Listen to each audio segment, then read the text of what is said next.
Hello दोस्तों, नमस्कार। मैं यशराज स्वागत करता हूं आप सभी का हमारे यूट्यूब चैनल एग्ज़ाम सेटअप में।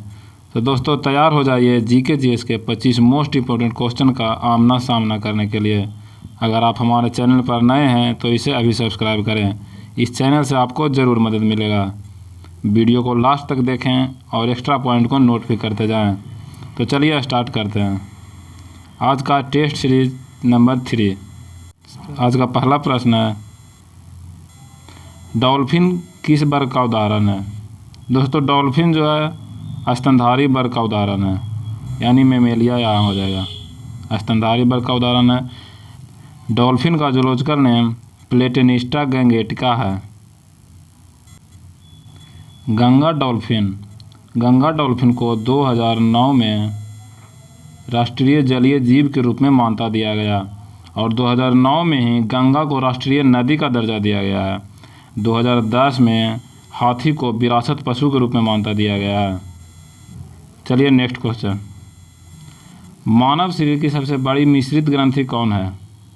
दोस्तों, ग्रंथि कोशिकाओं का एक ऐसा समूह है जो शरीर के विकास के लिए हार्मोन व प्रोटीन का स्रावन करता है। यह 2 प्रकार का होता है, बहिःस्रावी ग्रंथि और अंतःस्रावी ग्रंथि। लेकिन कुछ ऐसी भी ग्रंथियाँ होती है जो दोनों प्रकार का स्रावन करती है, उसे मिश्रित ग्रंथि कहते हैं। सबसे बड़ी मिश्रित ग्रंथि अग्नाशय है। अग्नाशय पैनक्रियाज जो है सबसे बड़ी मिश्रित ग्रंथि है। इससे इंसुलिन ग्लूकागॉन हार्मोन स्रावित होता है और पाचक रस भी स्रावित होता है। थाइमस ग्लैंड बच्चों में होता है जो बड़ा होने पर लुप्त हो जाता है। लीवर शरीर की सबसे बड़ी ग्रंथि है। लीवर शरीर की सबसे बड़ी ग्रंथि है। प्लीहा जिसे ब्लड बैंक भी कहा जाता है, यहाँ आरबीसी की मृत्यु होती है। नेक्स्ट क्वेश्चन, निम्न में से कौन सा वेद त्रयी में शामिल नहीं किया गया है? वेद त्रयी में 3 वेद को शामिल किया गया है। अथर्ववेद जिसका रचना उत्तर वैदिक काल में हुआ है, उन्हें वेद त्रयी में शामिल नहीं किया गया है। वेद त्रयी में सामवेद, यजुर्वेद और ऋग्वेद तीनों को शामिल किया गया है। सामवेद को भारतीय संगीत का जन्मस्थली माना जाता है। सामवेद के ज्ञाता को उद्गाता कहते हैं। सामवेद के ज्ञाता को उद्गाता कहते हैं। यजुर्वेद में यज्ञ एवं युद्ध की चर्चा है। यजुर्वेद में यज्ञ एवं युद्ध की चर्चा है। यज्ञ एवं युद्ध की चर्चा है। ऋग्वेद सबसे प्राचीन वेद है। इसमें देवताओं की स्तुति की चर्चा किया गया है। और अथर्ववेद जिसका निर्माण सबसे बाद में हुआ है, उसमें जादू, टोना एवं विभिन्न प्रकार के रोगों की चर्चा है। नेक्स्ट क्वेश्चन, पौधों की वृद्धि मापने के लिए जो यंत्र उपयोग में लाया जाता है वह है, यहाँ ऑप्शन देखते हैं। पोटोमीटर पहला ऑप्शन है। पोटोमीटर से बाष्पोत्सर्जन की दर मापा जाता है। पायरोमीटर से उच्च तापमान मापा जाता है, टेम्परेचर मापने के लिए। क्लिनोस्टेट से जियोट्रोपिज्म मापा जाता है। जियोट्रोपिज्म किसी जीव की ऐसी वृद्धि होती है जो गुरुत्वाकर्षण बल के उद्दीपन पर प्रभावित होता है। जिधर गुरुत्वाकर्षण बल होता है उधर की ओर वो प्रभावित होता है। ऑक्सोनोमीटर से पौधों में वृद्धि को मापा जाता है। ऑप्शन 4 हो जाएगा।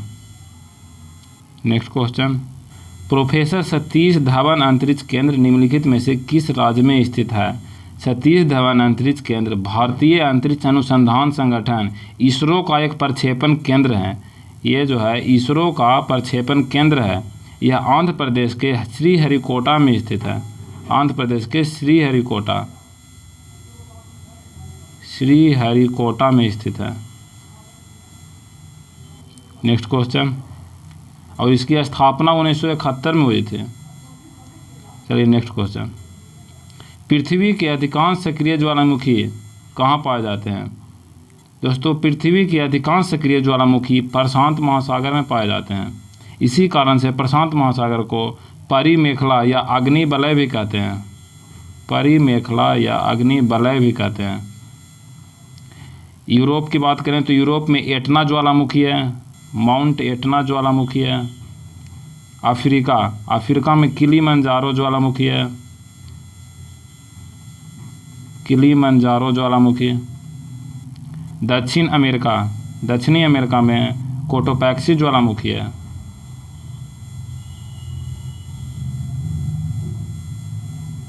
कोटोपैक्सी ज्वालामुखी दक्षिणी अमेरिका में है। नेक्स्ट क्वेश्चन, नाभिकीय रिएक्टर में भारी जल का प्रयोग किस रूप में किया जाता है? दोस्तों नाभिकीय रिएक्टर में ईंधन के रूप में यूरेनियम 235 का प्रयोग किया जाता है। ईंधन के रूप में यूरेनियम 235 का प्रयोग किया जाता है। मंदक के रूप में भारी जल का प्रयोग किया जाता है। मंदक के रूप में भारी जल का प्रयोग किया जाता है D2O। शीतलक के रूप में द्रवित सोडियम का प्रयोग किया जाता है, द्रवित सोडियम। और नियंत्रक क्षार के रूप में बोरॉन एवं कैडमियम के क्षार का प्रयोग किया जाता है। बोरॉन और कैडमियम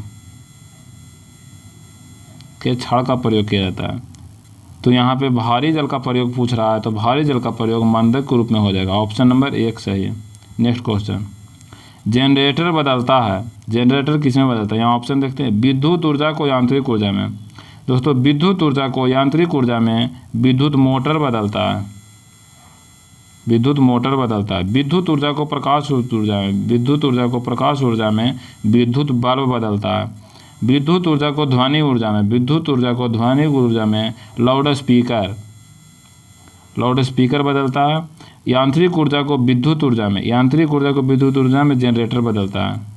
ऑप्शन नंबर 4 हो जाएगा। चलिए नेक्स्ट क्वेश्चन, विश्व बैंक का मुख्यालय कहाँ स्थित है? विश्व बैंक का मुख्यालय वाशिंगटन DC में स्थित है, अमेरिका में। इसके अध्यक्ष डेविड मालपास हैं, डेविड मालपास हैं अध्यक्ष। मनीला फिलीपींस की राजधानी है।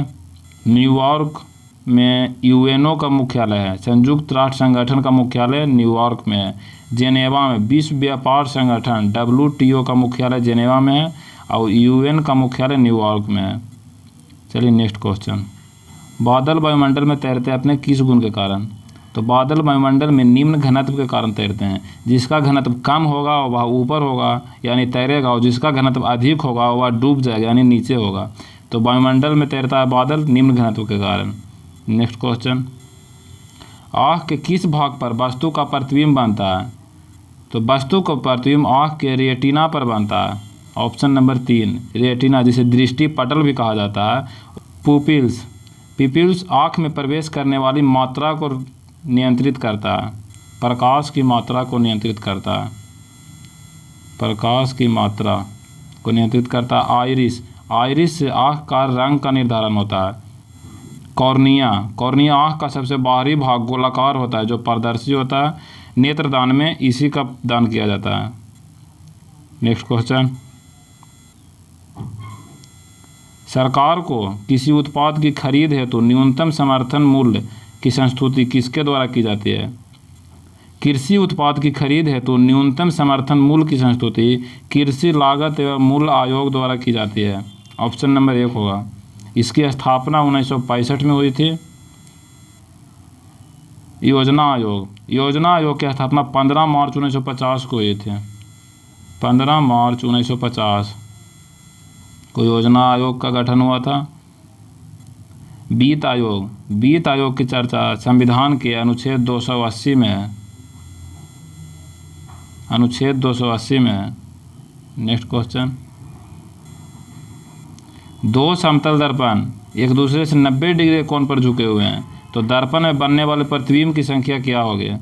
समतल दर्पण परस्पर झुके हुए प्रतिबिंब की संख्या की बात करें तो उसका फार्मूला होता है प्रतिबिंब की संख्या बराबर 360 डिग्री बटा थीटा माइनस 1। यहाँ बोला 90 डिग्री यानी 360 बटा 90 माइनस 1 यानी कि 4 माइनस 1 बराबर 3 हो जाएगा। ऑप्शन नंबर 3 ही होगा। नेक्स्ट क्वेश्चन, भारतीय संसद में लोक लेखा समिति का अध्यक्ष होता है। लोक लेखा समिति की स्थापना 1919 के अधिनियम के अनुसार 1921 में हुई। अधिनियम 1919 का था लेकिन स्थापना 1921 में हुई, जो भारत सरकार के खर्चों का लेखा जोखा करती है, लेखा जोखा करती है। इस समिति में टोटल 22 सदस्य होते हैं, जो कि जिसमें 15 लोकसभा से और 7 राज्यसभा से। लोक लेखा समिति का अध्यक्ष विपक्षी दल का नेता होता है। ऑप्शन 1 सही हो जाएगा। नेक्स्ट क्वेश्चन, मानव की पसलियाँ निम्न से किसके साथ जुड़ी होती है? यहाँ ऑप्शन देखते हैं, स्कैपुला, स्कैपुला को कंधे की हड्डी कहते हैं, स्कैपुला को कंधे की हड्डी, कंधे की हड्डी स्कैपुला कहते हैं। क्लेविकल को ब्यूटी बोन कहते हैं, ब्यूटी बोन कहते हैं, जो गर्दन के पास नीचे होती है। अस्टर्नम से ही पसलियाँ की हड्डी जुड़ी होती है, पसलियाँ है जो अस्टर्नम से जुड़ी होती है। नेक्स्ट क्वेश्चन, मानव शरीर में संक्रमण को रोकने में मदद करने वाला विटामिन कौन सा है? विटामिन डी मानव शरीर में संक्रमण रोकने में मदद करता है। विटामिन ए की कमी से रतौंधी रोग होता है, विटामिन बी की कमी से बेरी रोग होता है, बेरी रोग होता है विटामिन बी से। विटामिन सी से स्कर्वी होता है। नेक्स्ट क्वेश्चन, सूर्य की किरणें किस प्रक्रिया द्वारा पृथ्वी पर पहुंचता है? सूर्य की किरणें विकिरण प्रक्रिया द्वारा पृथ्वी तक पहुंचता है। विसरण के कारण गैसों का प्रसार होता है, विसरण के कारण गैसों का प्रसार होता है। चालन में संपर्क विधि से ऊष्मा का संचरण होता है। संवहन की प्रक्रिया द्रव, गैस तथा प्लाज्मा में होती है। नेक्स्ट क्वेश्चन, खाली स्थान एक जटिल स्थायी ऊतक है। स्थायी ऊतक दो प्रकार का होता है, साधारण स्थायी ऊतक और जटिल स्थायी ऊतक। साधारण स्थायी ऊतक 3 होता है, पैरेन्काइमा, स्क्लेरेन्काइमा, कोलेन्काइमा, तीनों होता है जो साधारण स्थायी ऊतक होता है, साधारण स्थायी ऊतक होता है। और जाइलम और फ्लोएम जटिल स्थायी ऊतक होता है। तो यहाँ बोल रहा है जटिल स्थायी ऊतक, तो यहाँ जाइलम आंसर हो जाएगा, option number 4। Next question, helium और आर्गन में क्या समानता है? यहाँ बोल रहा है हीलियम आर्गन, तो हीलियम और आर्गन हम जानते हैं कि दोनों अक्रिय तत्व होता है। इसका बाह्यतम कोश पूर्णतः भरा होता है, तो यहाँ ऑप्शन दूध जो है दोनों का बाह्यतम कोश पूर्णतः भरा होता है, यही आंसर हो जाएगा, ऑप्शन नंबर 2। चलिए नेक्स्ट क्वेश्चन, बम्बई, मद्रास और कलकत्ता में उच्च न्यायालय की स्थापना कब की गई है? तो बम्बई, मद्रास और कोलकाता में उच्च न्यायालय की स्थापना 1862 में किया गया था, जबकि बम्बई, मद्रास और कोलकाता में विश्वविद्यालय की स्थापना 1857 में हुआ था। विश्वविद्यालय की स्थापना 1857 में हुआ था। 1916 में कांग्रेस का लखनऊ अधिवेशन हुआ था, जिसकी अध्यक्षता अंबिका चरण मजूमदार ने किया था। 1917 में चंपारण सत्याग्रह हुआ था, 1917 में चंपारण सत्याग्रह हुआ था।